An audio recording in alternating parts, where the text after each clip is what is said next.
Hello and welcome to study IQ. I am Shekhar Chaudhary. आज हम जिस विषय पे चर्चा करने वाले हैं वो है हमारी अर्बन गवर्नेंस से रिलेटेड।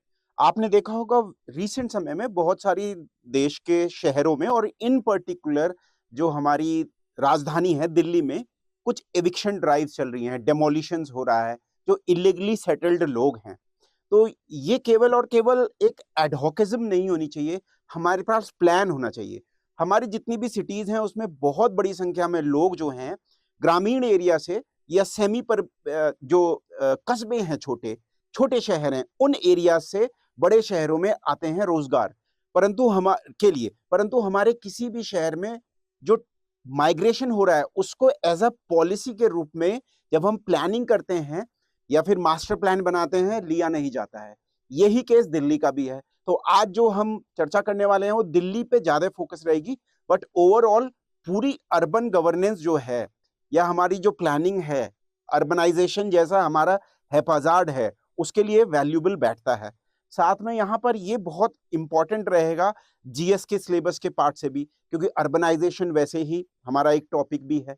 और इसके अलावा पॉलिटी में भी आपका जो अर्बन गवर्नेंस है 74th कॉन्स्टिट्यूशनल अमेंडमेंट का, उसमें भी एक टॉपिक है।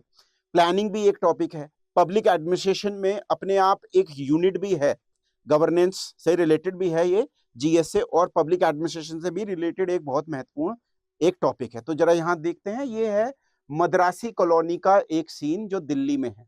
रिसेंटली यहाँ पर बसे हुए, कई दशकों से बसे हुए जो लोग थे वो उनको हटा दिया गया, उनके घरों को डेमोलिश कर दिया गया। परंतु ओवरऑल पॉलिसी अगर देखें तो ये नहीं है अब ये जाएंगे कहां।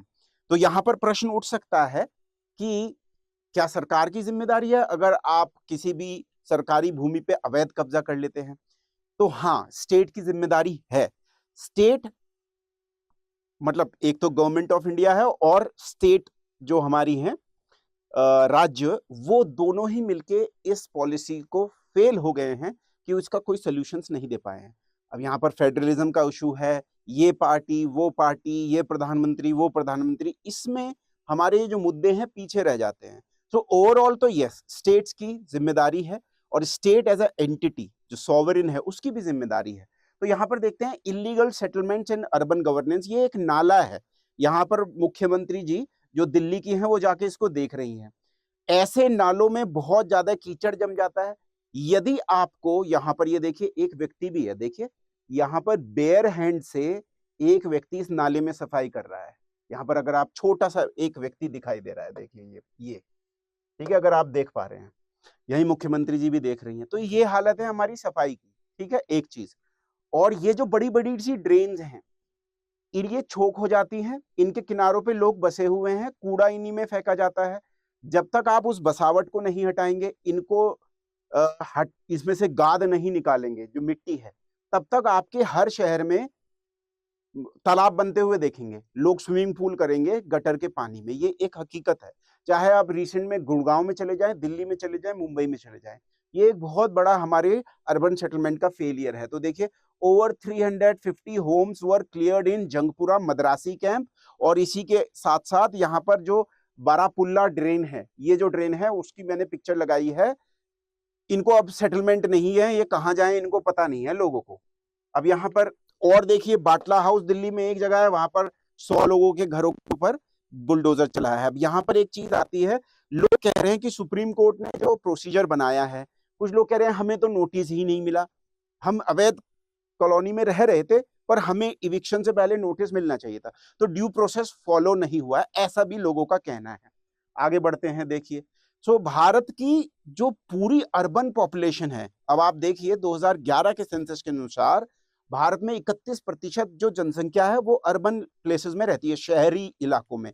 शहर केवल बड़ा शहर नहीं है भारत में, जो शहरी इलाके डिफाइंड है वो आपकी जो सेंसस डेफिनेशन है उससे है कि किसी भी एरिया का जो जनसंख्या है 5,000 से ज्यादा हो, वहां पर जो जनसंख्या का घनत्व है, पॉपुलेशन डेंसिटी, वो 400 से ज्यादा स्क्वायर किलोमीटर में ज्यादा हो। इसके अलावा वो जो पूरा एरिया है वहां पर जितने मेल प्रेजेंट हैं, उन मेल में से 75% से ज्यादा लोग नॉन एग्रीकल्चर जो चीजें हैं उनसे अपना आय अर्जन कर रहे हो। ये तो डेफिनेशन है, कॉम्प्लेक्स ही है। ऐसी बहुत सारी जगह हैं जो ग्रामीण हैं, परंतु वहां पर ये आपको देखने को मिलेगा, जैसे दिल्ली के गांव हैं, कहने को वो गांव हैं पर वहां पर बिल्कुल भी खेती नहीं हो रही है। ठीक है, तो इसका मतलब है भारत की आज के समय पे मैं कहूं तो एक तो डिफाइंड एरिया जो है उससे भी बियॉन्ड भी भारत की जनसंख्या है। तो मैं कह सकता हूं 40% से भी आज भारत की जनसंख्या शहर टाइप के इलाकों में रह रही है। ये बहुत बड़ा नंबर है अपने आप में। इसमें से जो 17% जनसंख्या है वो स्लम्स में रहती है, इलीगली या ऐसी लैंड पे जिसमें उनका हक नहीं है वो रहती है। इसको हमारी जो शहर की प्लानिंग है इनकॉर्पोरेट नहीं करती है। अर्बन फेलियर इंफ्रास्ट्रक्चर का जो होता है इस वजह से भी एक है, यहाँ पर हम अर्बनाइजेशन तो होती जा रही है और आगे और भी अर्बनाइजेशन होगी, क्योंकि जो हम मॉडल फॉलो कर रहे हैं वो वेस्टर्न मॉडल ही है इकोनॉमिक डेवलपमेंट का। वहां पर क्या है, अर्बन सेंट्रिक चीजें हैं और रूरल कम्युनिटीज तो बहुत कम ही रहती है। अगर आप यूएस में भी चले जाएं, यूरोप में भी चले जाएं, वही हमारा भी है। तो हम ये देखिए अगले 20-30 साल में हो सकता है हमारे यहाँ 70% तक जनसंख्या आपके अर्बन एरिया के अंतर्गत आ जाए। क्या हमारे पास सुविधाएं हैं, ट्रांसपोर्ट है या ड्रेनेज है, फूड है, घरों की व्यवस्था है, गार्बेज पिट्स हैं? कुछ नहीं है। सो ministry of housing and urban affairs estimated कि हमारे पास 18 मिलियन हाउसिंग यूनिट्स की कमी है।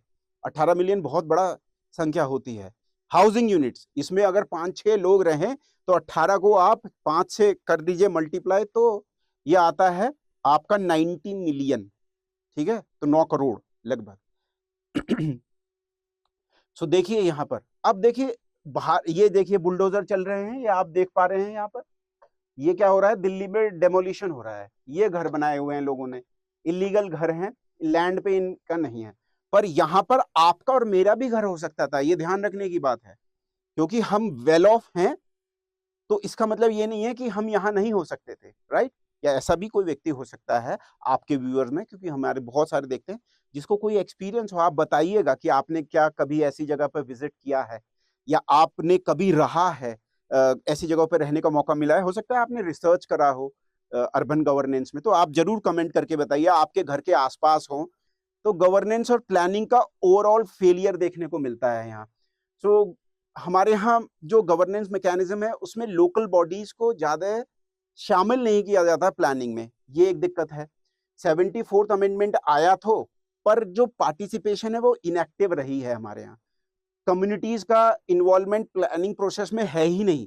जो भी प्लानिंग है वो अंग्रेजों के द्वारा जो छोड़ा गया सिस्टम है वो है, और वो टॉप डाउन रहा है, क्योंकि हमने आजादी के बाद यही सिस्टम अपनाया था। अब देखिए जो जुडिशरी है उसने, चाहे ओलेगा टेलिस का केस हो वर्सेस बॉम्बे म्युनिसिपल कॉर्पोरेशन, या फिर सुदामा सिंह वर्सेस जो आपकी government of national capital territory of Delhi है उसकी, उनमें ये कहा कि भाई राइट टू सेटलमेंट जो है,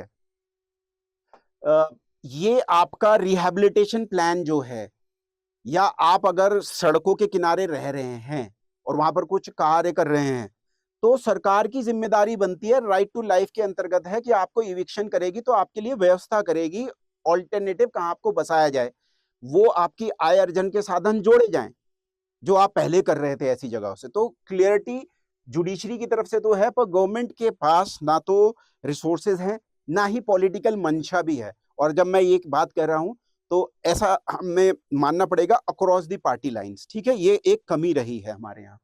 सिस्टमिक अप्रोच की जरूरत है, हमें सिस्टमैटिक अप्रोच की जरूरत है। ये जो सिस्टमिक वर्ड है इसका मतलब है डिफरेंट जो यूनिट्स हैं उनको एक साथ कन्वर्ज करने की जरूरत है, लोगों को, सिस्टम को एक साथ आना होगा। ये आप देख रहे हैं जो ये उड़ीसा का एक मॉडल है जहां पर हमें ऐसे कुछ पूरे भारत में एग्जाम्पल मिलते हैं एक्सीलेंस के, जिसको हम रेप्लिकेट कर सकते हैं। तो इसके बारे में बताता हूं मैं। एक जनाग्रह करके एक संस्थान है, एनजीओ है समझ लीजिए, और ये सिटी सिस्टम फ्रेमवर्क की तरह काम कर रहे हैं। मतलब सिटी को एक सिस्टम मान रहे हैं जो कि लगातार अपने आसपास के चीजों से और उस पर आने वाले प्रभाव से वो लगातार क्या कर रहा है, चेंज होने की कोशिश कर रहा है। ये होती है सिस्टमैटिक अप्रोच। तो planning, finance, governance, citizen participation ज्यादा करने की जरूरत है हमें। ये हमें जो आज ये मलिन बस्तियां दिखती हैं, ये सिम्टम्स हैं पर प्रॉब्लम्स कहीं और है। ये है प्रॉब्लम जो सरकारें नहीं कर पाई हैं। उड़ीसा का जो जागा मिशन है, इसको यूएन की तरफ से एक अवार्ड भी मिला है, ठीक है, ये उसका उदाहरण है। Innovative programme which is aiming to upgrade almost 3000 slums in India, Orissa में, ठीक है। तो यहाँ पर एक कम्युनिटी इंगेजमेंट किया गया, इंफ्रास्ट्रक्चर में इन्वेस्टमेंट किया गया। जिन जगहों पे ये रह रहे थे उन लैंड्स की ग्रांट्स लोगों को दे दी गई और वहां पर तब्दील कर दी गई। In situ method, in situ का मतलब है जहां स्लम्स थी उसी को कन्वर्ट कर दिया, ये गवर्नमेंट ने किया है वहां पर। सो हमें ओवरऑल इंक्लूसिव अर्बन पॉलिसीज की जरूरत है। अगर हमें कुछ सुधार करना है तो ये 3-4 स्टेप लेने चाहिए।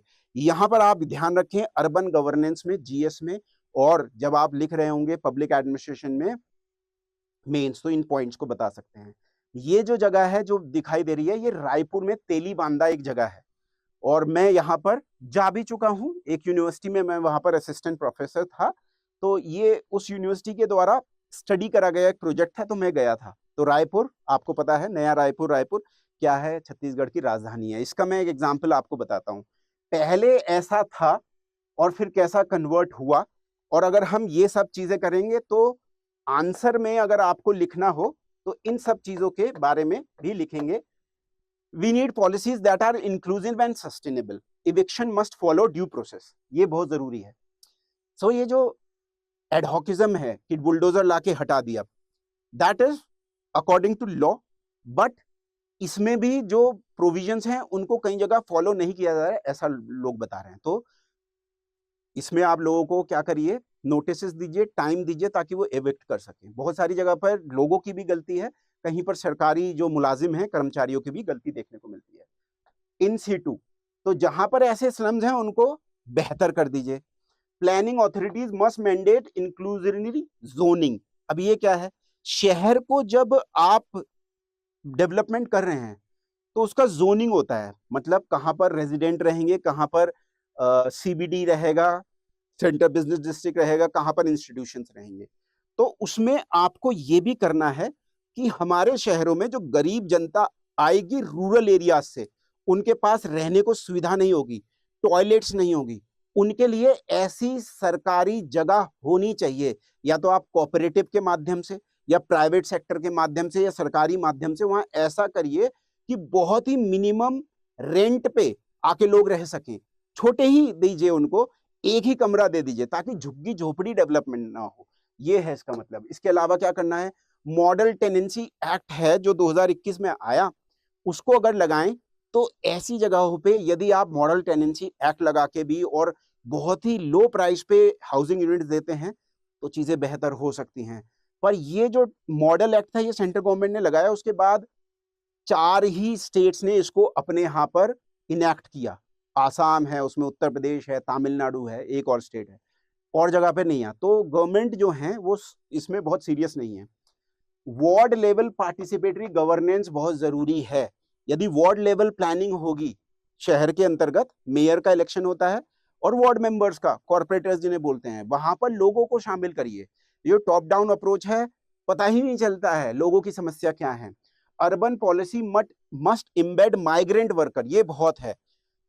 माइग्रेंट वर्कर को आप इनकॉर्पोरेट करिए एज अ मेन कंपोनेंट। अब देखिए तेली बांदा में क्या हुआ, जो ये जगह थी जो मैं आपको बता रहा था कि ये इसकी पहली स्थिति थी, इसका प्लान किया गया, ये एक तालाब है और उस तालाब के सौंदर्यीकरण हुआ, ये प्रोजेक्ट लागू किया गया, यहाँ पर इस तरीके की हाउसिंग यूनिट्स बनी, यहाँ पर लोगों को शिफ्ट कर दिया गया। तो बहुत कूड़े का अंबार और जो गंदगी वाली जगह थी वो पूर्ण तरह से साफ हो गई। तो ये करने की हमें जरूरत है। कुछ स्टेप्स मैंने बताए हैं, इनको आप ध्यान रख लीजिएगा।